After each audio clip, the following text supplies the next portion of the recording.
Hi, I'm Edward Boches. I'm Chief Creative Officer and Chief Social Media Officer of Mullen, and I am a huge crowdsourcing enthusiast, and I'm with my good friend John Winsor from Crispin Porter Bogusky.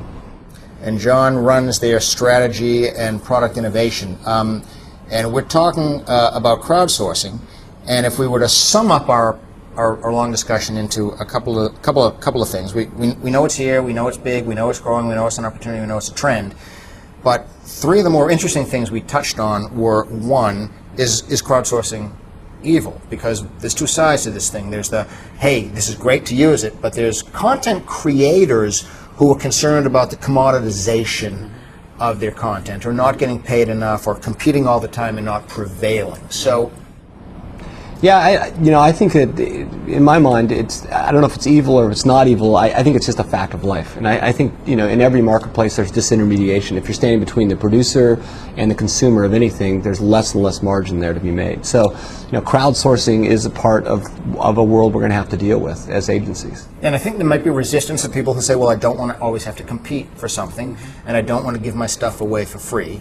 But I think, on the other hand, the opportunities are maybe greater than the liabilities or the criticism. Yeah, I think you're right. I think it's going to change the way organizations work. I think it's going to change the way individuals work and participate. It can be really helpful for individuals. You can self-aggregate, lots of interesting things, interesting content, other people to work with, inspire new ideas for you to work on. So lots of opportunities, but like we talked about, it's sort of like standing beside a stream. You can stand there and look at it and criticize it all day long. The only way to really, figure out what it's all about is jump in the stream and start floating downstream. If there is any criticism, it's usually around the idea of the contest competitions, but crowdsourcing in the terms of building something bigger from the multitudes, it's not as if that's new. It's just amplified by the advantage of the web and the internet. But everything from recruiting an army to creating an anthology of short stories to any number of examples are versions of crowdsourcing before there even was the internet. So we're not talking about something that hasn't existed before, right? Exactly. I think it's something. I mean, look at books like Zagat's or services like Zagat's, rating restaurants. Those are crowdsourcing services. They were around for a long time. Yet, we didn't think of it as that, right? We thought of it as collaboration or participation. But the reality is, it comes back to the question that you and I talked about a little bit: is who really owns a brand? Marketers really feel like a lot of times that that clients, CMOs, feel like that we own the brand. Yet the world's so porous with all the digital technology and the internet that your customers want to own the brand as well and want to participate. And there's a real demand for people to want to participate in marketing and in product innovation. Absolutely. And that is a perfect segue into what one of the other big themes is.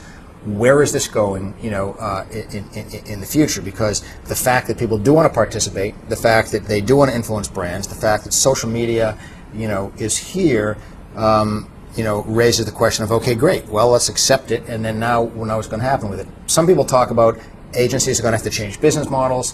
Other people talk about, well, this will just be the new way in which products and services get invented or created because the crowd will help us do that. Any single vision or prediction of where this is going to go? Well, I don't know if there's a single vision or prediction, but what I do think is that people who do embrace this are going to build a big fan base from the beginning. So, a couple things. One is I think that silos between industries are going to get knocked down. So you see right now a very linear process. Alex and I just wrote a new book called Baked In, and one of the things we really wanted to think about is how do you create products and businesses that market themselves. So how do you knock down that wall between product innovation on our product design and marketing? There seems to be an arbitrary wall there now.